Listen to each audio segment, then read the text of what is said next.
تو اسپیسیفکلی کوشش کیجئے کہ آپ پورے ادارے کو ہی متنازع مت بنا دیجئے، کیونکہ پورے پاکستان میں جنگ کی صورتحال ہے. ہم پہ تو اب افغانستان کے بارڈر پر سے بھی حملے ہوتے ہیں، ایران کے بارڈر سے بھی ہم پر پریشر رہتا ہے. ہندوستان کا بارڈر جس کو ہم لائن آف کنٹرول بولتے ہیں، دنیا کا موسٹ ملٹرائزڈ بارڈر ہے، جہاں سے ہر وقت، یہ دنیا کا واحد بارڈر ہے جہاں سے ہر وقت فوج ٹینشن میں رہتی ہے، وہ پاکستانی فوج ہے. تو اداروں کا احترام بڑا ضروری ہے. میں چاہوں گا کہ آج ایک بڑا افسوسناک واقعہ انس نورانی صاحب نے کچھ الفاظ بولے جو شاید پورے پاکستان کو ان الفاظوں کی تکلیف ہوئی ہے. کیا کہا انس نورانی صاحب نے؟ میں تو اس کو دہرانا نہیں لیجیے کیا کہا. مجھے جوائن کر چکے ہیں میرے آج کے آنریبل گیسٹ عمران خان صاحب، سینئر صحافی، سینئر تجزیہ کار. عمران بھائی بہت شکریہ وقت دینے کے لیے. اور پی جے میر صاحب ہیں، ہمارے سینئر دوست ہیں، سینئر صحافی ہیں. میر صاحب بہت شکریہ وقت دینے کے لیے. عمران بھائی آپ کی جانب آؤں گا. یہ انس نورانی صاحب نے جو کہا، یہ ان کی ٹنگ آف سلپ ایک بولتے ہیں کہ زبان پھسل گئی یا جوش جذبات میں وہ کچھ بول گئے، یا یہ پراپر سوچ سمجھ کے بولا؟ تو یہ بڑا پینفل سا جملہ تھا سر، پی ڈی ایم کے پلیٹ فارم پہ بولا گیا. میں نے بس ابھی آپ کو جوائن کیا، میں سن نہیں پایا. آپ مجھے اگر بتا دیں تھوڑا. انہوں نے کہا، انہوں نے دوبارہ سنا دیجیے عمران بھائی کو. تیمور بھائی دوبارہ سنا دیجئے، سن لیجئے انہوں نے کیا کہا. جی عمران بھائی، میری عقل و فہم تو یہ بتاتی ہے کہ یہ بڑے ہوش و حواس میں انس نورانی صاحب نے یہ فکرہ بولا ہے. دیکھیں، ان کو مارجن تو آپ کو دینا پڑے گا، اور انہوں نے جس انداز میں بولا ہے وہ یہ کہہ سکتے ہیں کہ میں کچھ اور کہنا چاہ رہا تھا، سلپ آف ٹنگ ہو گئی. لیکن جب اس لیول کے ساتھ بات کر رہے تھے تو ایسی بات کو وہ بیچ میں رکھتے تھے جس سے وہ ریاستی اداروں کو ایک چیلنج بھی دے سکتے ہیں. لیکن میں نے جو باقی صاحب اس کو ایک نیکسٹ لیول پہ لے گئے. میری نظر میں آج بھی جو تقریر تھی میاں نواز شریف صاحب کے حوالے سے بھی کنٹروورسی نکلی. انہوں نے اپنی تقریر کے آخر میں پاکستان کی مسلح افواج کے نوجوانوں کو، پاکستان کی سول بیوروکریسی کو، اور اس کے علاوہ انہوں نے پاکستان کی عوام کو مخاطب کیا. اب یہ جو انہوں نے تینوں کو ترغیبات دی ہیں، وہ ترغیبات وہ ہیں جو میں میاں نواز شریف صاحب بالکل ان چیزوں کو پسند نہیں کرتے تھے. یعنی وہ یہ چاہتے ہیں کہ اسٹیبلشمنٹ ان کا ساتھ دے ہمیشہ، اور ہمیشہ انہوں نے اسٹیبلشمنٹ کا ساتھ حاصل کیا. اور اس کے علاوہ وہ یہ چاہتے ہیں کہ جو سول بیوروکریسی ہے وہ ذاتی ملازمین کا کام کرے، اور انہوں نے ان سے ہمیشہ وہ کام لیا. تیسرا، پبلک کو اقتدار میں آنے کے بعد انہوں نے کتنی عزت دی وہ آپ کے سامنے ہے. آج مریم نواز نے کہا جی کہ یہ بچیوں کی بات سن کے میری آنکھوں میں اپنی والدہ کے انتقال پہ نہیں روئی، میں اپنے والد کے جیل جانے پر نہیں روئی. ان کے رونے کی تصویریں اور ویڈیوز بار بار جاری ہوتی رہی ہیں. یہ بلک بلک کے روتے رہے، اور ان کی رونے کی جو مریم نواز صاحب ہیں وہ بے شمار تصاویر اور ویڈیوز موجود ہیں. تو یہ جھوٹ انہوں نے آج پھر بولا کہ میں روئی ہی نہیں، میری آنکھوں میں آنسو نہیں آئے، حالانکہ یہ بہت زیادہ روئی ہیں. اور انہوں نے ان کی باقاعدہ وائرل کی ہیں ویڈیوز رونے کی، اور اس کے اوپر مسلم لیگ نون والے کہنے لگے ہیں کہ ان آنسوؤں کا تمہیں جواب دینا پڑے گا. اور ایون جو کوئی صحافی ہیں ایسے جو نون لیگ کے بہت قریب ہیں، وہ بھی یہ کہتے رہے کہ یہ آنسو بہت بھاری پڑیں گے پاکستان کی اسٹیبلشمنٹ پہ اور پاکستان کے حکمرانوں پہ. تو وہ یہ روتی رہی ہے مریم نواز صاحبہ، لیکن آج انہوں نے کہا کہ یہ جو بچیاں ہیں. عمران بھائی قطع کلامی کی معافی چاہوں گا، کوئی پرسپشن دے رہے تھے کہ شاید نون لیگ کا بیانیہ یا مریم نواز اور نواز شریف کا جو بیانیہ ہے وہ تیسرے جلسے میں، چوتھے جلسے میں چینج ہو جائے گا یا سافٹ ہو جائے گا. بٹ مجھے تو آج کی تقریر سن کے بھی کوئی فرق نظر نہیں آیا، گجرانوالہ کراچی ایک جیسا ہی تھا.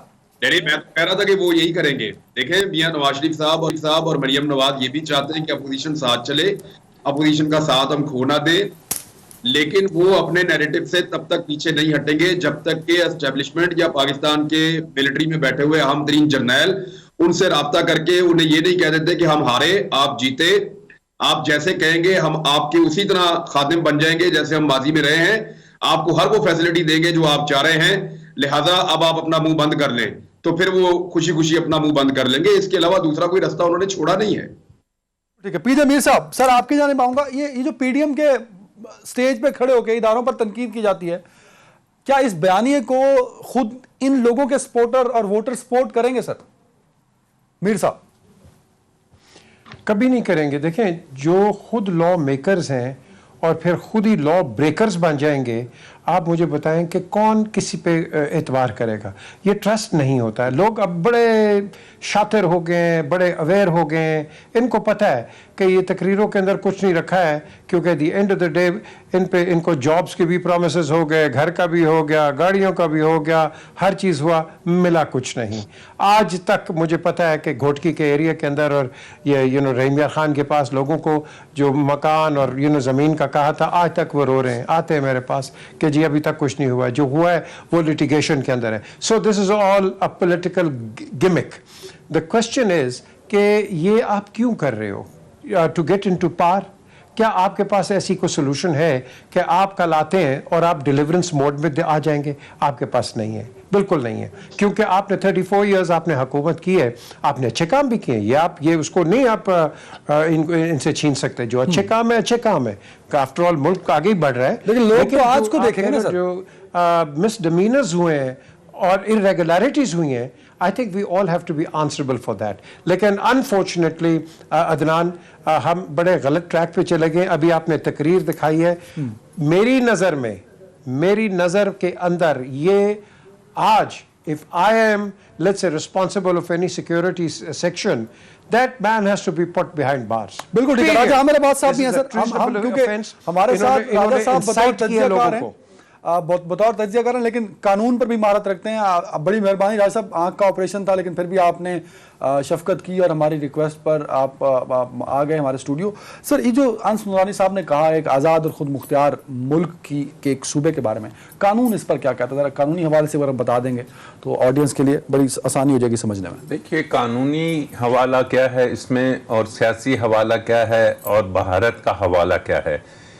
یہ بات انہوں نے وہی کی جو انڈیا کی میڈیا, انڈیا کے لوگ, انڈیا کی لیڈرشپ کر رہی ہے کہ بلوچستان کو ہم نے کسی بھی صورت میں ایک آزاد ریاست میں, آپ کے علم میں ہوگا کہ کچھ عرصہ قبل ایک نقشہ بھی ایسا دکھایا جا رہا تھا کہ جس میں بلوچستان کو ایک آزاد ریاست کے دور پہ, لیکن اگر جب ہم دیکھتے ہیں کہ ان کے والد صاحب کی بات ہمیں, تو انہوں نے کبھی اس قسم کی سیاست نہیں کی. لیکن آج مجھے تو بے حد حیرانگی اور پریشانی ہوئی کہ انہوں نے جب یہ بات کی کہ آزاد ریاست کی, اور یہ بات کہاں پہ کی انہوں نے, کوئٹہ میں, بلوچستان میں. اور بلوچستان میں جو آج وہاں پہ یہ سٹیج سجایا گیا, عدنان یقین کریں کہ یہ لمحہ فکریہ ہے ان لوگوں کے لیے کہ جناب جنہوں نے یہ جنگ, اب نواز شریف مجھے لگ رہا ہے یا ان کے جو ساتھی ہیں وہ اپنی نہیں لڑ رہے, بلکہ یہ وہ اسٹیبلشمنٹ, انٹرنیشنل اسٹیبلشمنٹ کی ایک جنگ آپ کی ملک کی اسٹیبلشمنٹ کے ساتھ ہے. یہ وہی باتیں ہو رہی ہیں کہ جو انٹرنیشنل اسٹیبلشمنٹ کر رہی ہے, اور جس کو ہماری جو موجودہ اسٹیبلشمنٹ ہے وہ کھٹکتی ہے, وہ اسے پسند نہیں کرتے. آپ کہہ رہے ہیں Nawaz Sharif the agent of international establishment. آپ ان الفاظ پہ, ان باتوں پہ آپ کو نہیں لگا کہ یہ جو آج بات کی کہ جی فوج کے جوانوں میں اور ان کی جو ہائر اپ رینکس ہیں ان میں تفریق, اگر آپ نے جوانوں کی بات کرنی ہے, اگر آپ کو جوان اتنے ہی آپ کو عزیز ہیں, تو اپنے وہ 2 جوان بیٹے جو وہاں پہ لندن کے لگژری اپارٹمنٹس میں رہ رہے ہیں, جو پاکستان کو نہیں مانتے, انہیں بھی لا کے ان جوانوں کے ساتھ بارڈر پہ کھڑا کیجئے. اگر جنگ نہیں تو خالی ان سے خیر خواہی کے لیے ہی سیاچن پہ ایک دفعہ چلے جائیں یا ملاقات کر لیں. فوجی تو نہیں ہے نا سر. سر فوجیوں کی بات نہیں ہو رہی, بات ہو رہی ہے کہ جوانوں کی بات ہو رہی ہے, ٹھیک ہے. فوجی تو وہ جرنیل بھی ہیں. آپ جوانوں کو ان کے ساتھ حوصلہ بڑھانے کی بات کرتے ہیں نا, حوصلہ بڑھانے کے لیے یہ کھڑے ہو جائیں, لیکن آپ کے جوان بیٹے تو ملک سے مفرور ہیں, اور دوسرے جوان بیٹوں, اور آپ آج کوئٹہ میں بیٹھے ہوئے ہیں جہاں پہ اتنے لوگوں کی, اتنے جوانوں کی لاشیں گری, کس چیز میں, سیکٹیرین, یا وہاں پہ آپ کے سیٹلرز. اور یہ کون کرا رہا تھا؟ یہ بھارت, را اور افغانستان کی ایجنسیز اور اسرائیل. آپ نے اس بارے میں تو بات نہیں کی, بلکہ الٹا شہ دی, اور سارا فوکس آپ کا رہا کہ جناب وہ مسنگ پرسنز. آپ کی حکومت رہی 5 سال, آپ نے کیا کیا مسنگ پرسنز کے لیے؟ آپ بات کر رہے آج اسی پلیٹ فارم پہ آپ پیپلز پارٹی کے ساتھ کھڑے ہو کے. آپ کی حکومت تھی جب ثناء اللہ زہری صاحب وزیر اعلیٰ تھے, اور اچانک ایک دفعہ میں آپ کی حکومت اگر گرتی ہے میجورٹی کے ساتھ, تو آپ نے زرداری صاحب اور پیپلز پارٹی کو اس کا مورج الزام ٹھہرایا. آج آپ وہ بات کیوں نہیں کر رہے کہ جناب بلوچستان میں کیا ہوا تھا؟ سر میکل صاحب اور مولانا صاحب نے اور بات کرتی ہیں مریم صاحبہ عوام کی کہ جناب مجھے افسوس ہوتا ہے. ذہن میں رکھیے کہ یہ وہی مریم صاحب، ایک سیکنڈ، کہ یہ وہی مریم صاحبہ ہے جو کہتی ہیں میری لندن تو کجا، میری پاکستان میں بھی کوئی پراپرٹی نہیں. تو بات یہ ہے کہ آپ کی پراپرٹیز زیادہ اہم ہیں، اور پاکستان کی جغرافیائی کو بھی آپ اگر چیلنج کر رہے ہیں تو انتہائی افسوسناک بات. سر ایک بریک پہ جانے سے پہلے ایک سوال عمران خان صاحب کے لیے چھوڑے جا رہا ہوں. نواز شریف صاحب نے آج خطاب کیا، کراچی میں ان کا خطاب نہیں تھا. دوسرا کچھ خبریں یہ بھی آ رہی ہیں کہ حکومت کی جانب سے یہ دعویٰ کیا جا رہا ہے کہ نواز شریف صاحب شاید واپس آ جائیں گے. یہ دو باتیں پوچھوں گا عمران خان صاحب سے بریک کے بعد.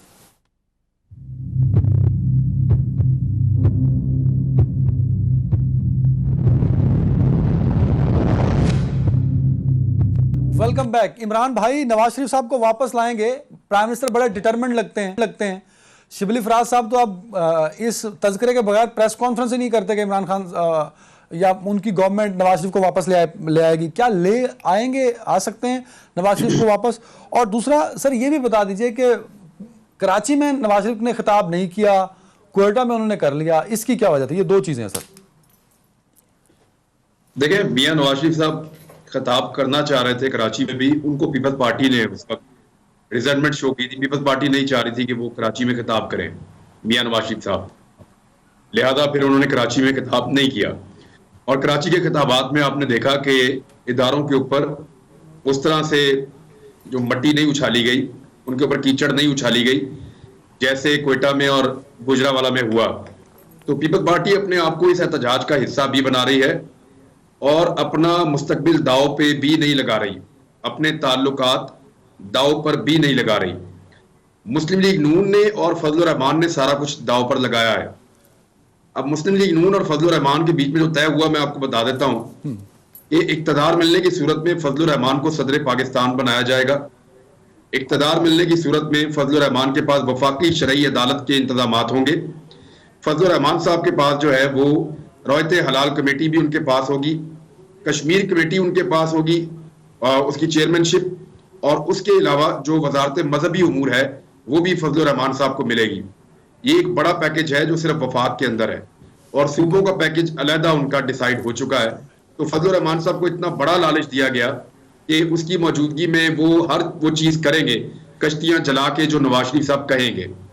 اور نواز شریف صاحب نے پیپلز پارٹی کو یہ کہا ہے کہ مل کے بھی اگر حکومت میں آنا پڑا ہمیں، اس وقت ہماری لڑائی فوج کے ساتھ ہے، عمران خان کے ساتھ نہیں ہے، تو مل کر بھی اگر اگلے انتخابات میں حکومت میں آنا پڑا تو مل کے حکومت بنا لیں گے، ہم آپ کا وزیر اعظم بنا لیں گے، لیکن پاکستان کی فوج اور اداروں کی مرضی نہیں چلنے دیں گے. یہ میاں نواز شریف صاحب نے کہا ہے، اور عمران خان کی مخالفت میں وہ اس لیول تک جائیں گے. اب پیپلز پارٹی جو ہے وہ اپنے آپ کو دور کرتی ہے ان سارے معاملات سے، کیونکہ ان کی سندھ میں حکومت بھی ہے. ان کو روزانہ کی بنیاد کے اوپر اداروں سے معاونت چاہیے ہوتی ہے، ان کو روزانہ کی بنیاد کے اوپر نہ صرف اداروں کی مدد چاہیے بلکہ روزانہ ان کو رابطوں میں بھی رہنا ہے. اور وہ سندھ کی حکومت کو ضائع نہیں کرنا چاہیں گے، اس لیے کہ بے نظیر بھٹو صاحبہ کی شہادت کے بعد بھی سندھ میں اتنا بڑا مینڈیٹ نہیں تھا جتنا بڑا مینڈیٹ اس وقت پاکستان پیپلز پارٹی کے پاس سندھ میں ہے. تو وہ اس مینڈیٹ کو کیوں ضائع کریں؟ یہ تو ہو گیا آپ کے سوال کے دوسرے حصے کا جواب. پہلا حصہ آپ نے پوچھا تھا کس بارے میں؟ نواز شریف صاحب کو واپس لانا چاہتے ہیں عمران خان صاحب، اور وفاقی وزراء بڑے ڈٹرمنٹ ہے اس بات پہ. ہاں یہ بڑا سادہ ہے. ایکسٹراڈیشن کا کوئی معاہدہ ہمارا اور برطانیہ کا ہے نہیں، کوئی ایسی ٹریٹی نہیں ہے جس میں ملزمان کی حوالگی یا مجرمان کی حوالگی کی جائے. اس کی کچھ وجوہات ہیں. ہمارے ان کے قوانین میں بہت فرق ہے. تھائی لینڈ سے ہم 17 بندوں کو واپس لے کر آئے تھے، وہاں پہ ان کو 40 سال سزا تھی. یہاں آتے ہی ان کی ضمانتیں ہوگی، ہمارے قانون میں وہ جرم ہی نہیں ہے. تو اس طرح یہ اس قسم کی پرابلمز بھی ہوتی ہیں، یہ ٹیکنیکل چیزیں ہیں. دوسرا وہ کہتے ہیں کہ پولیٹیکلی موٹیویٹڈ جو کیسز ہیں ان لوگوں کو سزائے موت نہ دی جائے، یا جو ہم آپ کے حوالے جو مجرم کریں ان کو سزائے موت نہ دی جائے، اور پولیٹیکلی موٹیویٹڈ کیسز جو ہیں ان کو تو ہم ڈیل ہی نہیں کریں گے. تو پاکستان نے ان سے طے کر لیا تھا مئی 2019 میں، لیکن جون 2019 میں جو جیرمی ہنٹ تھے ان کے سیکرٹری خارجہ، وہ شاہ محمود قریشی صاحب کی موجودگی میں کنفرم کر کے گئے کہ ہم کوئی معاہدہ سائن نہیں کرنے والے. تو معاہدہ تو ہمارا ان کے ساتھ سائن کوئی نہیں ہے. اب اگر آپ ذاتی تعلقات اور بہت کوشش کر کے دباؤ بڑھا کے کچھ لے دے کر کے کہ فلاں فلاں جگہ پہ ہم آپ کی یہ بات مان لیں گے، نواز شریف آپ واپس دے دیں، اور وہ بھی کوئی راستہ ایسا نکال لیں کہ جناب میاں نواز شریف کیونکہ وہاں سے ایک مجرم ہیں، سزا کاٹ رہے تھے، ان کا کیس مختلف ہے، تو یہ واپس جائیں اپنی سزا کاٹیں. اگر ایسا ہوتا بھی ہے تو برطانیہ یہ ہونے نہیں دے گا. Got the point. ریزن یہ ہے کہ سعودی عرب کے اور گلف کے بے شمار شہزادوں کے اور رائل فیملیز کے جو ہے وہ بے شمار پیسہ برطانیہ میں موجود ہے. ساؤتھ ایشیا اور سینٹرل ایشیا کے بے شمار گاٹ دا پوائنٹ. ٹائم کم رہے گا میرا. میر صاحب آپ بھی کامنٹ کر دیجئے سر. نواز شریف صاحب کی واپسی کو گورنمنٹ کس طرح دیکھتی ہے سر؟ دیکھیں نہیں ہو سکتا، ممکن نہیں ہے، برطانیہ نہیں دے گا، ورنہ سارے پیسوں سے ہاتھ دھونا پڑے گا. صحیح بات کی ہے.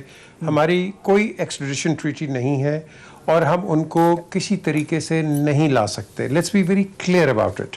میں 40 سال انگلینڈ میں رہا ہوں، مجھے پتہ ہے وہاں کا لا کیا ہے. آپ الطاف حسین کو نہیں لا سکے جس کے اوپر چارجز بھی تھے، پیڈنگٹن گرین پہ وہ ہر ہفتے جا کے پریزنٹ بھی کرتے تھے، آپ اس کو بھی نہیں لے کے آئے. ایک اب بات آتی ہے یہاں کہ نواز شریف بالکل ہماری گورنمنٹ جو ہے وہ جا کے کہے گی فارن آفس کو کہ جی ان کو لے کے آئے، ان پہ یہ چارجز ہیں، وہ اس پلی کے اوپر گئے تھے اور اب وہ وہاں ہیں اور وہ ایک پالیٹکس کر رہے ہیں. ان ریٹرن نواز شریف کے جو لائرز ہیں وہ کہیں گے کہ جی ہم اگر واپس جائیں ہمارے ساتھ پولیٹیکل وکٹمائزیشن ہوگی، ہمارے ساتھ زیادتی ہو جائے گی، ہمیں شاید بڑی مشکلات کا سامنا پڑے. سو ان کے پاس ایک ہیومن رائٹس کا ایک اینگل ہے. اور یہ آپ نے جنرل پینشر کے بھی دیکھا تھا کہ جب وہ برطانیہ آئے تھے بڑے ہیومن رائٹس کے آئے لیکن ان کو رکھا، لیکن ایونچولی گریجولی ان کو نکال دیا تھا because Britain didn't want to be part of this controversy. اب یہ کنٹروورسی ہے جو کہ ڈومیسٹک کنٹروورسی سے انٹرنیشنل کنٹروورسی بن گئی ہے. اب انٹرنیشنل کنٹروورسی کے اندر اب آپ اگر انوالو کریں گے باقیوں کو تو دیکھیں باقی کوئی آپ کا فرینڈ کوئی نہیں ہوتا. یہ میں آپ کو بتا دوں. بالکل ٹھیک ہے. راجہ جب آپ پاور پہ ہوتے ہیں، انٹرسٹ ہوتے ہیں، اس کے بعد سب چلے جاتے ہیں. اور عمران خان صاحب کی گفتگو لیکن اس وقت بات آ گئی ہے، اندازہ یہ ہوا کہ نواز شریف صاحب نہیں آ سکتے واپس. تو یہ کیوں عمران خان صاحب بڑے کانفیڈنٹ ہیں؟ وہ تو کہتے ہیں میں ذاتی طور پہ بات کر لوں گا، پرائم منسٹر یو کے سے لے کے آؤں گا ان کو. دیکھیے آئی وش کہ عمران خان صاحب یا جو بھی اس ملک میں ہیں انہیں یہ فہم ہوتی، عقل ہوتی ان کو بھیجنے سے پہلے کہ جناب نواز شریف اگر جائیں گے اور ان کیس اگر نہیں آتے تو ان کے لانے میں ہمیں بے حد دشواری کا ایک ناممکن سی صورتحال سے پالا پڑ سکتا ہے. اور اسی صورتحال سے پالا پڑا کیونکہ اب جیسے ان دونوں نے بات کی کہ جناب ایک چیز آپ ذہن میں رکھیے کہ برطانیہ ایک سیف ہیون ہے ان کے لیے کہ جو دنیا کی پرٹیکولرلی تھرڈ ورلڈ کنٹریز کے جو لیڈرز لوٹنگ اینڈ پلنڈرنگ کر کے وہاں اربوں روپے کے وہ اثاثہ جات خریدتے ہیں تو ان کے کیس انیشیٹ بھی ہو جائیں تو وہ برسوں برس ان کا ڈیسیژن نہیں آ پاتا اور 10 سال ڈیسیژن نہیں آتا. اور نمبر 2 ایک تو ان کے جو وہاں پہ ایسٹس ہیں وہ ان کے لیے ایک فائدہ مند چیز ہے. نمبر 2 یہ ہے کہ جو میں نے بات شروع میں بھی کی کہ اگر وہاں پہ وہاں کی MI6 یا دوسری انوالو ہوتی ہیں تو کیا ایسی صورتحال میں ایک ایسا لیڈر کہ جو کہ ایک اس ریجن کی ایک نیوکلیئر پاور کا 3 دفعہ کا وزیر اعظم ہو اور وہ وزیر اعظم ان کے پاس اور ان لوگوں کے پاس ہو تو کیا وہ اس کو اتنے آرام سے واپس جانے دیں گے؟ قطعاً نہیں جانے دیں گے. اور یہ ہمارے جو دشمن بہت شکریہ راجہ عامر نواز صاحب، پی جے میر صاحب اور عمران خان صاحب. وقت بریک کا. ناظرین بریک پہ جاتے ہیں.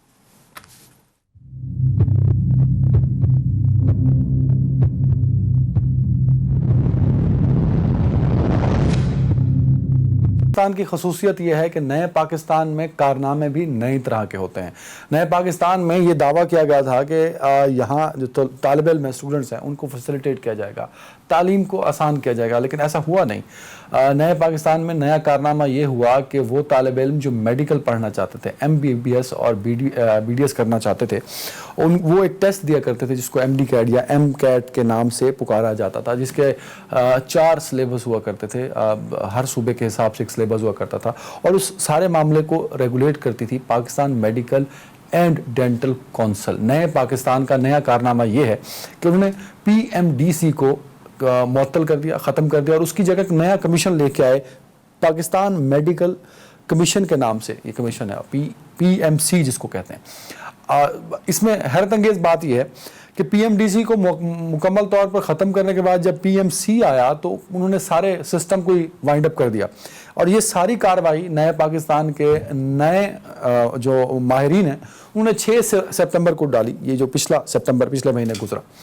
اس دوران وہ تمام پاکستان کے میڈیکل کے طلباء جو تیاری کر رہے تھے میڈیکل کا ٹیسٹ دینے کے لیے, ان کو ریڈ سگنل دے دیا کہ بھائی آپ ٹیسٹ نہیں دیں گے, اب آپ نئے رولز کے تحت ٹیسٹ دیں گے. تو وہ جو نیا رول ہے جس میں ایک ہی سلیبس پورے پاکستان پر امپلیمنٹ کر دیا گیا ہے, وہ ایک سب سے بڑا عذاب بن گیا ہے. تو ایک بہت بڑی رکاوٹ ڈال دیا نئے پاکستان میں ہمارے ان طلباء کے لیے, ان اسٹوڈنٹس کے لیے جو ایم بی بی ایس اور بی ڈی ایس کرنا چاہتے ہیں. تو اس پر بات کرنے کے لیے مجھے 2 طلباء نے, اسٹوڈنٹس نے جوائن کیا جو یہ میڈیکل ٹیسٹ اب دیں گے. کیا وہ نیا میڈیکل ٹیسٹ دے پائیں گے اور ان کے مسائل کیا ہیں اس پر ہم بات کریں گے. مجھے جوائن کیا ہے نبراس رندھاوا صاحب نے. نبراس صاحب بہت شکریہ وقت دینے کے لیے. اور جوائن کیا ہے مناہل ملائکہ صاحبہ نے. مناہل بہت شکریہ وقت دینے کے لیے. نبراس مجھے بتائیے گا کہ ایشو ایکچولی ہے کیا جو اسٹوڈنٹس فیس کر رہے ہیں آج کل. بسم اللہ الرحمن الرحیم. سب سے پہلے میں پبلک ٹی وی کا اور کیٹیگوریکلی آپ کا شکریہ ادا کرتا ہوں کہ آپ نے ہمیں یہ چانس دیا کہ اس خیاس اور کنفیوژن کے ٹائم میں ہم اپنا سٹانس گورنمنٹ آفیشل تک پہنچا سکیں. سر جیسا کہ آپ نے بتایا کہ پی ایم ڈی سی نے ٹیسٹ کی ڈیٹ اناؤنس کی ہوئی تھی 18 اکتوبر کی. سلیبس 1 سال پہلے اس کا ایشو کر دیا گیا تھا. ریپیٹرز, امپروورز, فریشرز اس سلیبس کو فالو کر رہے تھے اور اس کو پڑھ رہے تھے, اس کے اوپر اپنی تیاری کر رہے تھے. آل آف سڈن ایک دم سے 16 سپٹمبر کو پاکستان میڈیکل کمیشن کا بل پاس کر لیا جاتا ہے پارلیمنٹ کے جوائنٹ سیشن سے, اور ہمیں ایک ریڈ سگنل دے دیا جاتا ہے کہ میڈیکل اینڈ ڈینٹل کالج کا ٹیسٹ جو کہ ایم ڈی کیٹ کے تھرو یو ایچ ایس نے کروانا تھا وہ کینسل ہے اور اب نیو ریگولیشنز کے تحت ہوگا. اکتوبر کے مہینے میں پی ایم سی جو کہ نیا ادارہ بنایا گیا تھا گورنمنٹ کی طرف سے, وہ ایک نوٹیفیکیشن ایشو کرتے ہیں جس میں ان کا کہنا ہوتا ہے کہ پورے پاکستان میں ایک سلیبس فالو کیا جائے گا National University of Medical Sciences کا, جو کہ پرٹیکولرلی فیڈرل بورڈ کا سلیبس تھا. ایک اسٹوڈنٹ میں قیاس کنفیوژن کی اسٹیٹ آئی کہ ہم پورا سال اپنا پروونشل سلیبس پڑھتے رہے ہیں, ایک سلیکٹیو یو ایچ ایس کا سلیبس پڑھتے رہے ہیں, اور الٹیمیٹلی انہوں نے آ کے نمس کا سلیبس آل آف سڈن کر دیا ہے. With in 2 days couple of days P M C کی طرف سے ایک اور نوٹیفیکیشن آتا ہے کہ نمس کے سلیبس کی بجائے ہم آپ کو یہ آپشن دے رہے ہیں, یا بلکہ ہم اناؤنس کر رہے ہیں کہ آپ اپنا پروونشل سلیبس کو فالو کریں.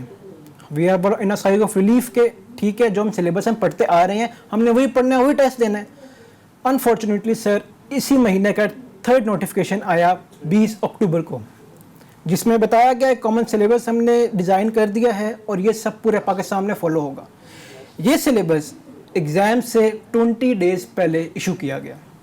اور سر میں اگر اس سلیبس پہ پرٹیکولرلی بات کرنا چاہوں, اس سلیبس کے اندر 150 ایسے ٹاپکس ہیں جو کہ 1 سال پہلے جو یو ایچ ایس نے پی ایم ڈی سی کی پرمیشن کے ساتھ سلیبس کیا تھا اس میں نہیں ہیں. ان 150 ٹاپکس کے ساتھ ساتھ 50 ٹاپکس ایسے ہیں جو بک میں ایگزسٹ ہی نہیں کرتے. سر یہ سوال 1 2 3 طلبہ کا نہیں, یہ پنجاب کے 80-90 ہزار طلبہ کا سوال ہے. اب آفیشلز نے یہ ٹیسٹ کا جو اناؤنسمنٹ ہے وہ اخبار میں آج پبلش ہوئی ہے. سر یہ ٹیسٹ کے جو اناؤنسمنٹ تھی بیسیکلی انہوں نے سوشل میڈیا تھریڈز کے اوپر پہلے پبلش کر دیا, پرنٹ میڈیا کے اوپر تھوڑا ٹائم لیا آتے ہوئے, لیکن 28 سپٹمبر کو پبلش ہوئی. سر اس کے بعد 28 سپٹمبر سے لے کے ٹل ٹو ڈیٹ آج 5 دن گزر گئے ہیں. ایک میسو لیول پہ پروٹیسٹ ریکارڈ کیا گیا اسٹوڈنٹس کی طرف سے, ان کے پیرنٹس کی طرف سے ایک ٹویٹر کمپین لانچ کی گئی. اور سر سب سے حیران کن بات جو ہمارے لیے ہے کہ Pakistan medical commission, federal health department اور تمام کنسرن آفیشلز کو ای میلز کی گئی سینکڑوں کی تعداد میں اپنی ریزرویشنز کے ساتھ. سر ہمیں ان ای میلز کا, اس پروٹیسٹ کا, ہماری گریوینسز کو نہیں سنا گیا, کوئی جواب نہیں ملا. سر میرا سوال اس وقت حکومت وقت سے یہ ہے کہ کیا طلبہ اور طالبات کے مطالبات, ان کے ایشوز کو ایڈریس تب کیا جائے گا جب ہم سڑکوں پہ آ جائیں گے, جب ہم کسی نیشنل اسمبلی, پروونشل اسمبلی یا کسی پریس کلب کے باہر ہماری بہنیں, ہمارے بھائی پلے کارڈز اٹھا کے پروٹیسٹ کریں گے, کوئی اپوزیشن کا رہنما آ کے ہمارے ایشوز کی آنرشپ لے گا. بالکل ٹھیک ہے. یہ بھی کلیئر کر دیجیے, جو اب ٹیسٹ ہونے جا رہا ہے اس میں آپ کہہ رہے ہیں کہ اسٹوڈنٹس کا میجورٹی اسٹوڈنٹس نے وہ سلیبس پڑھا ہی نہیں ہے, اس کی تیاری نہیں کی, آپ یہ کہہ رہے ہیں؟ بالکل سر, ایسا ہے کہ جو ایف ایس سی کے پنجاب بورڈ کے 80 to 90,000 اسٹوڈنٹس ہیں, انہوں نے نیا جاری کردہ سلیبس کے 150 ٹاپکس یو ایچ ایس کے سلیبس میں نہیں پڑھے. بالکل ٹھیک ہے. مناہل بتائیے گا کہ یہ مسائل کس طرح حل ہو سکتے ہیں اور آپ اسٹوڈنٹس کا مطالبہ کیا ہے؟ اب پہلے تو سر میں چاہوں گی کہ آپ ہماری کو ایوان بالا تک سر نبراس نے بہت پرابلم کو ایکسپلین کیا ہے. ہماری بہت کلیئر کٹ اور بہت سمپل اور میں کہنا چاہوں گی کہ بہت ریئلسٹک ڈیمانڈز ہیں, اور وہ دو ہیں سر. ہماری پہلی ڈیمانڈ یہ ہے کہ جو بھی رسپیکٹو پروونسز کے کا جو سلیبس تھا, جس طرح پنجاب کا جو ہے یو ایچ ایس کا سلیبس تھا, اس کو سر ریسٹور کیا جائے, اس کو ریوائز کیا جائے, اور جو ہے اس ذہنی اذیت سے نکالا جائے کہ ہم اتنے کم وقت میں اور اتنے شارٹ نوٹس پہ کیسے اس چیز کی تیاری کریں, ہمیں ذہنی اذیت اور اضطراب سے نکالا جائے. اور دوسری بات میں یہ کہنا چاہوں گی سر, ہماری دوسری ڈیمانڈ یہ ہے کہ جو آپ نے کیوس اور کنفیوژن میں اپنی ہی اسٹیٹمنٹس کو کانٹراڈکٹ کر کے ہمیں جس کیوس اور کنفیوژن اور پینک میں آپ نے ڈالا ہے, ایک سینیریو آپ نے کریٹ کیا ہے, اس کے لیے اس کو کمپنسیٹ کرنے کے لیے ہمیں ایٹ لیسٹ 2 ویکس اور دیے جائیں تیاری کے. یہ ہماری بہت ریئلسٹک اور کلیئر کٹ ڈیمانڈز ہیں سر. دو میں چاہتی ہوں کہ آپ کے ذریعے یہ بات ایوان بالا تک, ارباب اختیار تک پہنچے اور ہمیں اس منائل کیا اسٹوڈنٹس ابھی جو گیون سلیبس ہے اور جو گیون سٹرکچر بنا دیا گیا کہ آپ اس ڈیٹ کو آ کے ٹیسٹ دے دیجیے, اس کے لیے اسٹوڈنٹس تیار نہیں ہیں پاکستان کے, آپ یہ کہہ رہی ہیں؟ یس بالکل سر, آپ نبراس نے بہت ہی آپ کو بات ایکسپلین بھی کی. میں آپ 150 ایڈیشنل ٹاپکس 25 دن پہلے کس طرح انٹروڈیوس کروا سکتے ہیں سلیبس کے اندر. اور سر بات صرف یہ نہیں ہے کہ ہم تیاری نہیں کر سکتے, بات یہ ہے کہ ہمارے ان 150 ٹاپکس میں سے 30 ٹاپکس ہماری بکس کے اندر موجود ہیں ہی نہیں, وہ ہماری کتاب کا حصہ ہی نہیں. تو یہ لوگ کیسے کہہ سکتے ہیں کہ انہوں نے ایک کامن سلیبس انٹروڈیوس کروایا ہے؟ نبراس, میں آخری کامنٹ لینا چاہوں گا آپ سے کہ جو اسٹوڈنٹس کے مطالبات ہیں وہ رینڈملی جو انہوں نے بات کی مناہل نے, کیا آپ ان سے اگری کرتے ہیں اور کس طرح ایگزیکیوٹ ہو سکتے ہیں, کیونکہ آلریڈی بہت ڈیلے ہو رہا ہے سر. بالکل بڑے ریئلسٹکلی میری فیلو نے اپنی ڈیمانڈس کو سامنے رکھا ہے, اور اس وقت اس ٹائم کے اندر ایک ٹائم فریم میں ہمارے پاس ان ڈیمانڈس کے علاوہ اور کوئی وے آؤٹ نہیں ہے اور نہ اس کا سلوشن ہے. سر میں ایک چھوٹی سی چیز پہ روشن ڈالنا چاہوں گا کہ دنیا جہان میں چینج لائی جاتی ہے, جیسے یو کے میں بھی سسٹم میں چینج لائی گئی ہے. انہوں نے 3 سال پہلے انفارم کیا اپنے اسٹوڈنٹس کو, کنسرنڈ لوگوں کو, کہ ہم چینج لا رہے ہیں 2023 میں, تو جسٹ پریپیئر یور سیلف. پر سر یہاں سے انفارچونیٹلی 3 دن پہلے ایک جلدی کیا ہے گورنمنٹ کو؟ سر آئی ڈونٹ نو کہ گورنمنٹ اتنی حسل بسل میں کیوں ہے. اوپر ہائر آفیشلز بیٹھے ہیں, پروفیشنل لوگ بیٹھے ہوئے ہیں, ان کو کیا کوئی خیال نہیں ہے کہ 80-90 ہزار اسٹوڈنٹ نے اپیئر ہونا ہے؟ جس ٹرامے سے, جس اسٹریس سے اس وقت ہمارے اسٹوڈنٹس, ہمارے پیرنٹس گزر رہے ہیں, سر ان کا رسپانسبل کون ہے؟ ہم اس کا جواب حکومت وقت سے مانگتے ہیں. ہم آپ کے تھرو ہائر اتھارٹی سے ریکویسٹ کرتے ہیں کہ میری فیلو نے جیسے اپنی ڈیمانڈ سامنے رکھی ہیں, ایٹ لیسٹ ہمیں بلا کے سر ایٹ لیسٹ کمیشن کے سامنے سنا تو جائے. بالکل ٹھیک ہے, بالکل ٹھیک ہے. بہت شکریہ دونوں اسٹوڈنٹس کا. اور میرے حکومت وقت کے لیے شہر آفاق جملے کہے تھے خواجہ آصف صاحب نے, میں دہرانا نہیں چاہتا وہ جملے, اور شرم و حیا کے بارے میں تھے. یہ طالب علم کتابیں پڑھ کے ٹیسٹ کی تیاری کریں میرے بھائی, یا آپ لوگوں کے ایشو کیے ہوئے نوٹیفیکیشن پڑھیں, کچھ تو خدا کا خوف کریں. نئے پاکستان میں ان اسٹوڈنٹس پر رحم کریں, اپنی پالیسیز امپلیمنٹ کیجئے پر طریقہ کار کے ساتھ. امید کرتے ہیں کہ ان بچوں کے مسئلے حل ہوں گے اور یہ بہتر تعلیم حاصل کر سکیں گے. آج کا شو یہیں تک, اپنا خیال رکھیے گا. اللہ حافظ.